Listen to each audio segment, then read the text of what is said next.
Bienvenue dans cet enseignement consacré à un sujet essentiel mais souvent mal compris, les dons dans l'Église. Pourquoi donner? Que signifie réellement offrir à Dieu? Est-ce une obligation, un acte spirituel ou une source de bénédiction? À travers la parole de Dieu, les enseignements de l'Église et des exemples concrets, nous allons découvrir ensemble la profondeur du don. Un acte d'amour, d'obéissance et de foi qui ouvre la porte à la grâce et à l'abondance. Installe-toi, sois attentif, car ce message pourrait transformer ta manière de voir, de donner et de recevoir.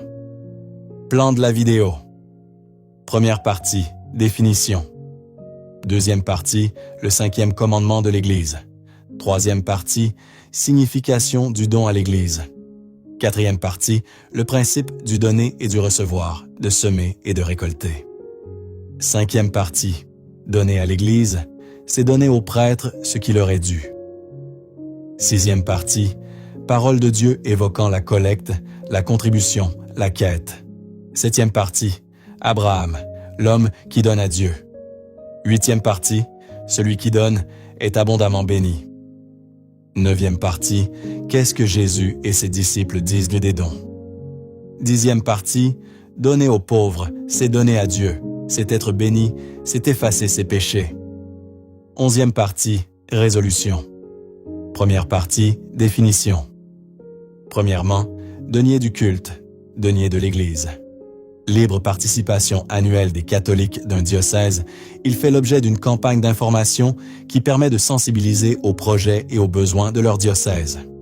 C'est avec le casuel, les quêtes et les offrandes de messe, l'une des ressources d'un diocèse. Deuxièmement, quête, offrandes faites au cours des messes par les fidèles. La plupart des quêtes du dimanche restent à la propriété de la paroisse et servent à couvrir ses dépenses. Électricité, personnel, entretien, activités. Livre du Deutéronome, chapitre 16, versets 16 à 17.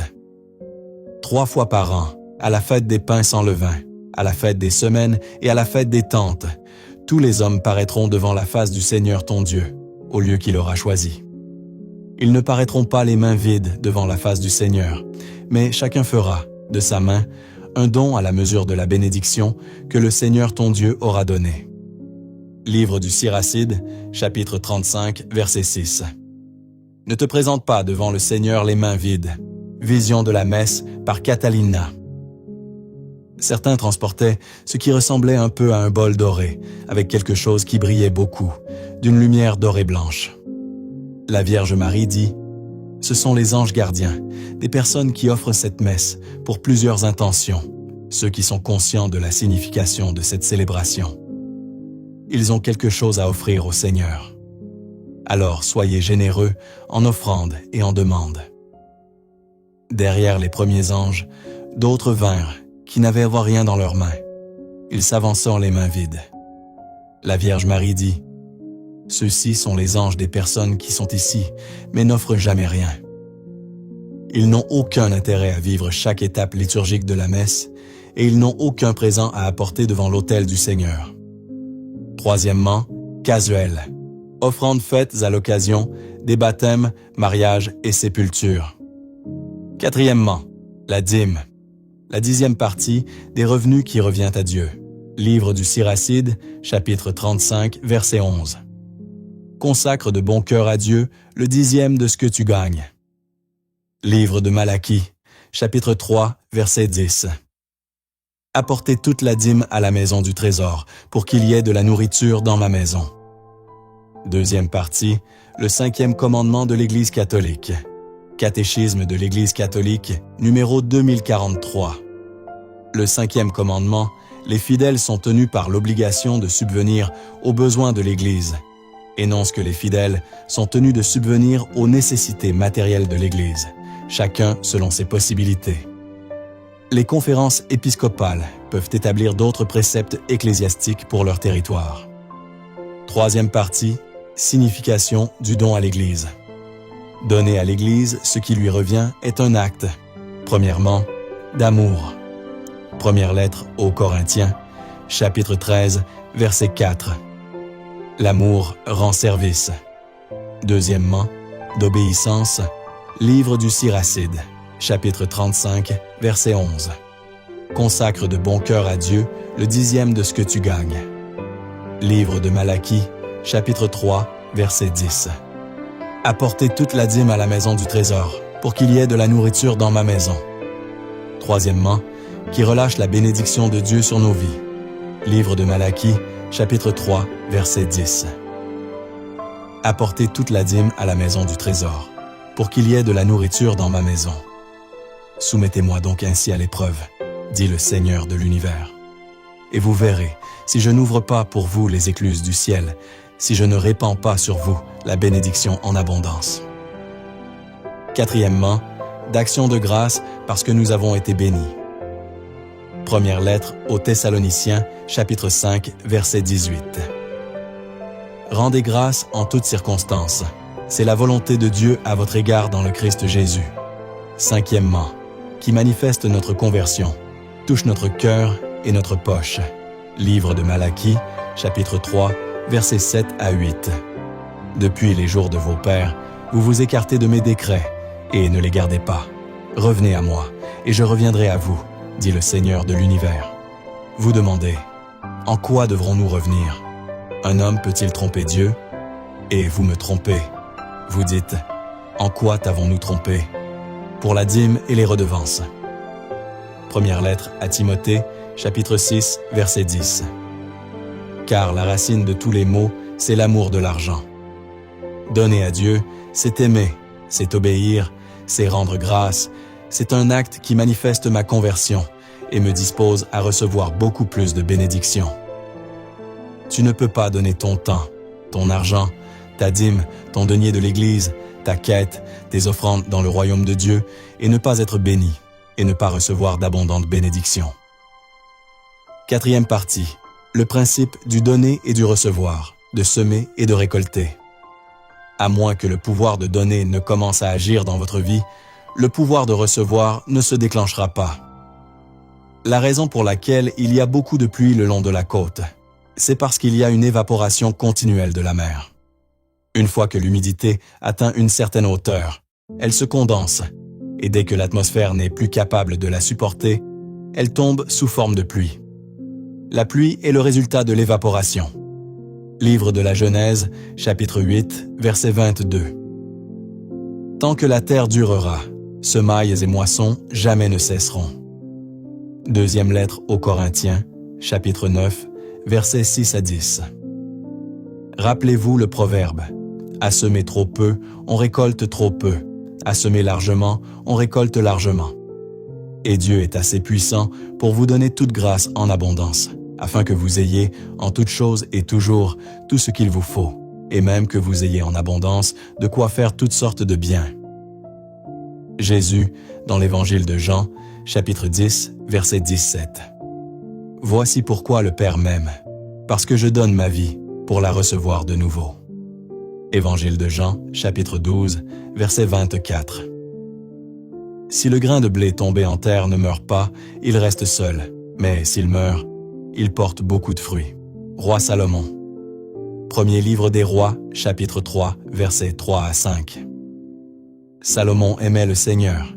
Il marchait selon les ordres de David, son père. Seulement, il offrait des sacrifices dans les lieux sacrés et y brûlait de l'encens. Le roi Salomon se rendit à Gabaon, qui était alors le lieu sacré le plus important, pour y offrir un sacrifice. Il immola sur l'autel 1 millier de bêtes en holocauste. À Gabaon, pendant la nuit, le Seigneur lui apparut en songe. Dieu lui dit, « Demande ce que je dois te donner. » La veuve de Sarepta. Premier livre des rois, chapitre 17, versets 10 à 16. Le prophète Élie partit pour Sarepta, et il parvint à l'entrée de la ville. Une veuve ramassait du bois. Il l'appela et lui dit, « Veux-tu me puiser, avec ta cruche, un peu d'eau pour que je boive? » Elle alla en puiser. Il lui dit encore, « Apporte-moi aussi un morceau de pain. » C'est difficile à la veuve de donner le peu qu'elle possède. Elle répondit, « Je le jure par la vie du Seigneur ton Dieu, je n'ai pas de pain. J'ai seulement dans une jarre une poignée de farine et un peu d'huile dans un vase. Je ramasse 2 morceaux de bois. je rentre préparer pour moi et pour mon fils ce qui nous reste. Nous le mangerons, et puis nous mourrons. » Élie lui dit alors, « N'aie pas peur, va, fais ce que tu as dit. Mais d'abord, cuis-moi une petite galette et apporte-la-moi. Ensuite, tu en feras pour toi et ton fils. » La femme alla faire ce qu'Élie lui avait demandé, et pendant longtemps, le prophète elle-même et son fils eurent à manger. Et la jarre de farine ne s'épuisa pas, et le vase d'huile ne se vida pas. En conclusion sur le principe du donner et du recevoir. Évangile de Luc, chapitre 6, verset 38. Donnez, et l'on vous donnera, c'est une mesure bien pleine, tassée, secouée, débordante, qui sera versée dans le pan de votre vêtement. Car la mesure dont vous vous servez pour les autres servira de mesure aussi pour vous. Actes des Apôtres, chapitre 20, verset 35. Il y a plus de bonheur à donner qu'à recevoir. 5e partie. Donner à l'Église, c'est donner aux prêtres ce qui leur est dû. Livre du Deutéronome, chapitre 14, verset 27. Et le Lévite qui habite dans ta ville, tu ne le délaisseras pas. Livre de Malachie, chapitre 3, verset 10. Apportez toute la dîme à la maison du trésor, pour qu'il y ait de la nourriture dans ma maison. Soumettez-moi donc ainsi à l'épreuve, dit le Seigneur de l'univers. Et vous verrez si je n'ouvre pas pour vous les écluses du ciel, si je ne répands pas sur vous la bénédiction en abondance. Livre du Siracide, chapitre 7, verset 30. Ne néglige pas ceux qui président le culte. 6e partie, parole de Dieu évoquant la collecte, la contribution, la quête. Livre de l'Exode, chapitre 35, verset 5. Le Seigneur a ordonné à Moïse, prélevez parmi vous une contribution pour le Seigneur.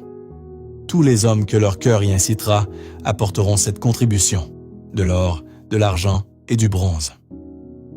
Première lettre aux Corinthiens, chapitre 16, verset 2. Le premier jour de la semaine, chacun mettra de côté ce qu'il a réussi à épargner, afin que l'on n'attende pas mon arrivée pour faire la collecte. Livre du Siracide, chapitre 35, verset 6. Ne te présente pas devant le Seigneur les mains vides. Donner à Dieu, c'est aimer, c'est obéir, c'est rendre grâce. C'est un acte qui manifeste ma conversion et me dispose à recevoir beaucoup plus de bénédictions. Tu ne peux pas donner ton temps, ton argent, ta dîme, ton denier de l'Église, ta quête, tes offrandes dans le royaume de Dieu et ne pas être béni, et ne pas recevoir d'abondantes bénédictions. 7e partie. Abraham, l'homme qui donne à Dieu. Livre de la Genèse, chapitre 14, versets 18 à 20. Melchisédek, roi de Salem, fit apporter du pain et du vin. Il était prêtre du Dieu Très-Haut. Il le bénit en disant, « Béni soit Abraham par le Dieu Très-Haut, qui a créé le ciel et la terre, et béni soit le Dieu Très-Haut, qui a livré tes ennemis entre tes mains. » Et Abraham lui donna le 10e de tout ce qu'il avait pris. Livre de la Genèse, chapitre 18, versets 1 à 10. Abraham accueille chaleureusement Dieu dans sa maison. Au chêne de Mambré, le Seigneur apparut à Abraham, qui était assis à l'entrée de la tente. C'était l'heure la plus chaude du jour. Abraham leva les yeux, et il vit 3 hommes qui se tenaient debout près de lui. « Permettez que l'on vous apporte un peu d'eau. Vous vous laverez les pieds, et vous vous étendrez sous cet arbre. Je vais chercher de quoi manger, et vous reprendrez des forces avant d'aller plus loin, puisque vous êtes passé près de votre serviteur. » Ils répondirent, « Fais comme tu l'as dit. » Abraham se hâta d'aller trouver Sarah dans sa tente, et il dit, « Prends vite 3 grandes mesures de fleur de farine, pétris la pâte et fais des galettes. » Puis Abraham courut au troupeau, il prit un veau gras et tendre et le donna à un serviteur, qui se hâta de le préparer. Il prit du fromage blanc, du lait, le veau que l'on avait apprêté, et les déposa devant eux. Ils se tenaient debout près d'eux, sous l'arbre, pendant qu'ils mangeaient. Ils lui demandèrent, « Où est Sarah, ta femme ?»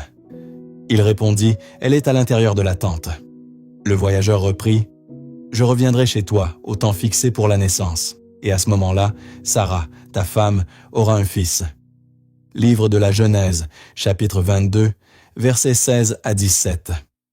Don d'Isaac. Il déclara, « Je le jure par moi-même, oracle du Seigneur, parce que tu as fait cela. Parce que tu ne m'as pas refusé ton fils, ton unique, je te comblerai de bénédictions. Abraham, l'homme récompensé par Dieu. Livre de la Genèse, chapitre 13, verset 2. Abraham était extrêmement riche en troupeaux, en argent et en or. Livre de la Genèse, chapitre 24, verset 35. Le Seigneur a comblé mon maître de bénédictions et il est devenu riche. Le Seigneur lui a donné petit et gros bétail, argent et or, serviteurs et servantes, chameaux et ânes. Nous sommes héritiers d'Abraham. Lettre aux Galates, chapitre 3, versets 28 à 29. Il n'y a plus ni juif ni grec, il n'y a plus ni esclave ni homme libre, il n'y a plus l'homme et la femme, car tous, vous ne faites plus qu'un dans le Christ Jésus. Et si vous appartenez au Christ, vous êtes de la descendance d'Abraham. Vous êtes héritier selon la promesse. Isaac, un exemple d'héritier prospère. Livre de la Genèse, chapitre 26, versets 12 à 14. Cette année-là, Isaac fit des semailles dans le pays, et il récolta 100 fois ce qu'il avait semé, car le Seigneur le bénissait. Ses biens ne cessaient d'augmenter, de sorte qu'il devint très riche. Il possédait des troupeaux de moutons, de chèvres et de bœufs, et un grand nombre de serviteurs. 8e partie. Celui qui donne est abondamment béni. Livre des Proverbes, chapitre 3, versets 9 à 10. Rends gloire au Seigneur avec tes biens. Donne-lui les prémices de ton revenu. Tes greniers se rempliront de blé. Le vin nouveau débordera de tes cuves. Livre de Malachie, chapitre 3, versets 8 à 11. Un homme peut-il tromper Dieu? Et vous me trompez. Vous dites, en quoi t'avons-nous trompé? Pour la dîme et les redevances. Vous êtes sous le coup d'une grave malédiction parce que vous me trompez, vous, le peuple tout entier. Apportez toute la dîme à la maison du trésor pour qu'il y ait de la nourriture dans ma maison. Soumettez-moi donc ainsi à l'épreuve, dit le Seigneur de l'univers.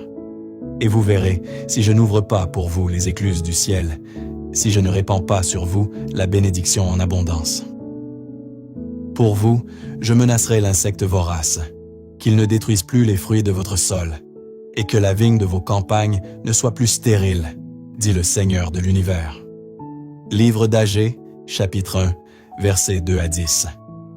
Ainsi parle le Seigneur de l'univers. Ces gens-là disent, le temps n'est pas encore venu de rebâtir la maison du Seigneur. Or, voilà ce que dit le Seigneur par l'intermédiaire d'Agée, le prophète. Et pour vous, est-ce bien le temps d'être installé dans vos maisons luxueuses, alors que ma maison est en ruine? Vous avez semé beaucoup, mais récolté peu. Vous mangez, mais sans être rassasié. Vous buvez, mais sans être désaltéré. Vous vous habillez, mais sans vous réchauffer. Et le salarié met son salaire dans une bourse trouée. On attendait beaucoup, et voici qu'il y a peu. Ce que vous avez rapporté à la maison, j'ai soufflé dessus. À cause de quoi? Oracle du Seigneur de l'univers. À cause de ma maison, qui est en ruine, quand chacun de vous s'agite pour sa propre maison. Les cieux ont retenu la rosée, et la terre a retenu son fruit. Lettre aux Philippiens, chapitre 4, versets 15 à 19. Les Philippiens donnent à Paul. Vous, les Philippiens, vous le savez.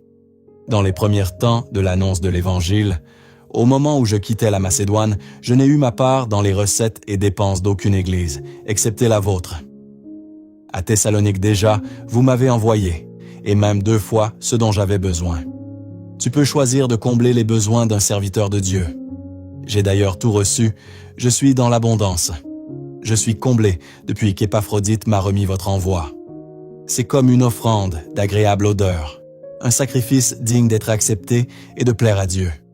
Suite de la lettre aux Philippiens. Dieu donne aux Philippiens. Je ne recherche pas les dons. Ce que je recherche, c'est le bénéfice qui s'ajoutera à votre compte. Saint François d'Assise a dit, « Rappelez-vous que lorsque vous quittez cette terre, vous n'emportez rien de ce que vous avez reçu, uniquement ce que vous avez donné. Et mon Dieu comblera tous vos besoins selon sa richesse, magnifiquement dans le Christ Jésus. » Livre de la Genèse, chapitre 27, verset 4. Donner aux parents et recevoir leur bénédiction. Prépare-moi un bon plat comme je les aime et apporte-le-moi pour que je mange et que je te bénisse avant de mourir.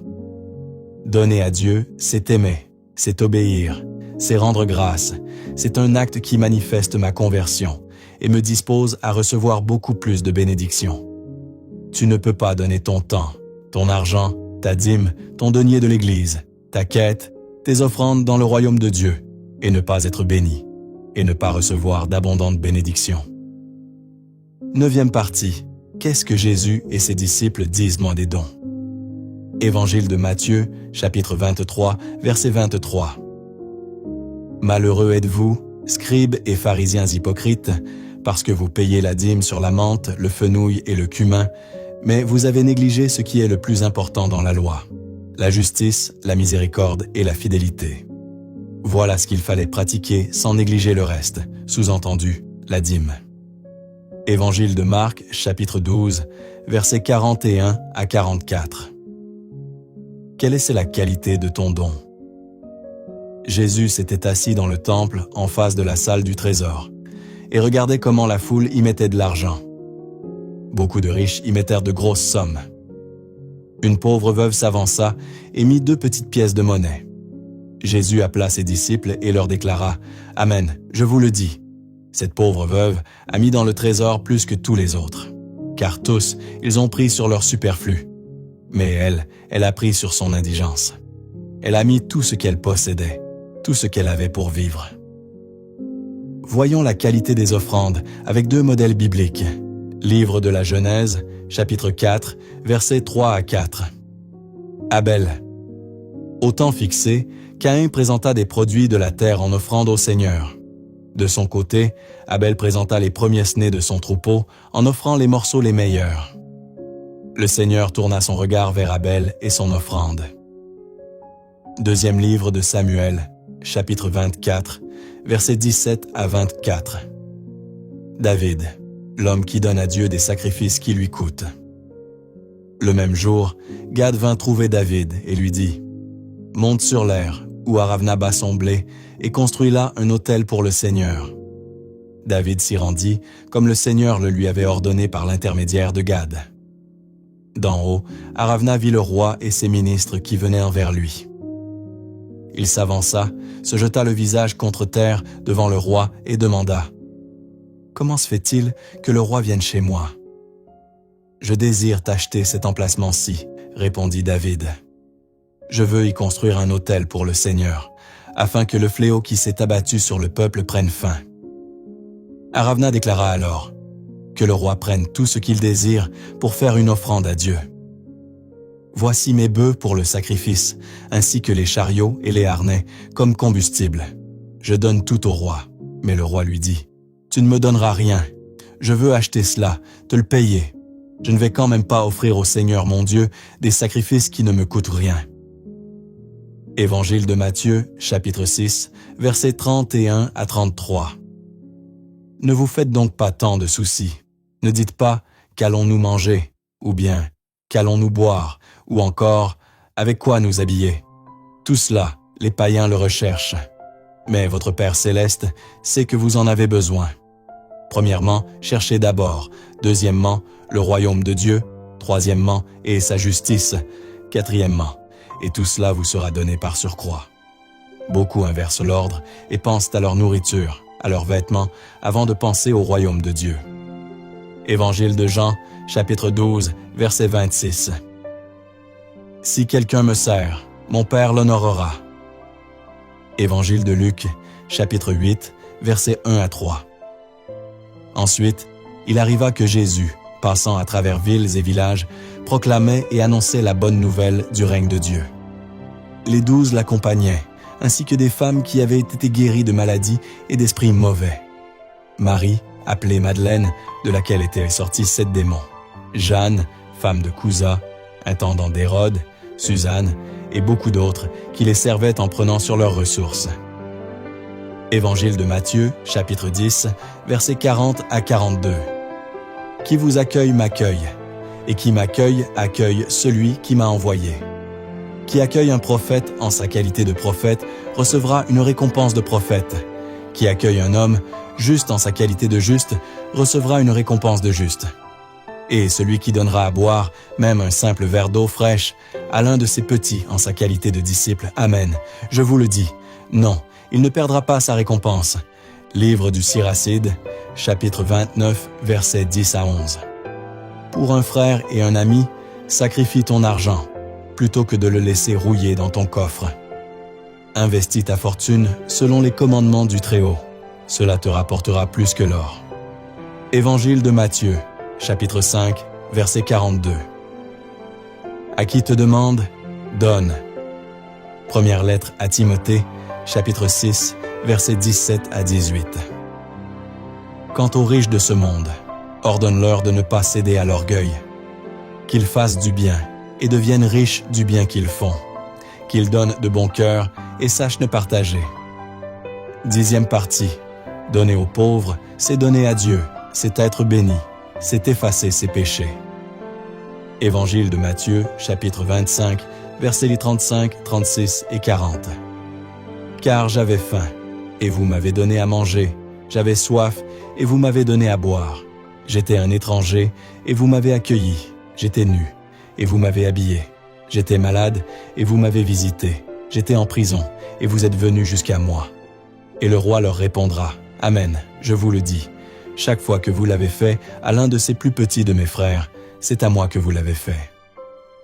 Évangile de Luc, chapitre 14, versets 12 à 14.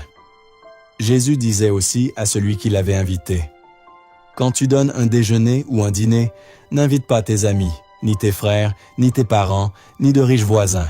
Sinon, eux aussi te rendraient l'invitation, et ce serait pour toi un don en retour.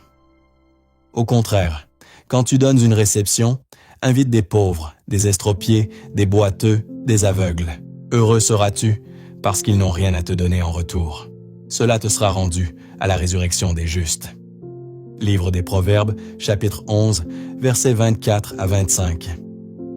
Certains donnent largement et accroissent leur fortune. D'autres épargnent plus qu'il n'est nécessaire et s'appauvrissent. Une personne généreuse sera comblée de biens en retour. Celui qui donne à boire sera désaltéré. Livre des Proverbes, chapitre 19, verset 17. Prêtez au Dieu d'abondance, qui multiplie toujours la mise. Qui prend pitié du faible prête au Seigneur, il saura lui rendre son bienfait. Livre des Proverbes, chapitre 28, verset 27. Qui donne aux pauvres ne manquera de rien. Qui détourne les yeux sera chargé de malédiction. Livre du Siracide, chapitre 7, verset 32. Sois généreux envers les pauvres, pour que Dieu te bénisse complètement. Psaume 36, versets 25 à 26.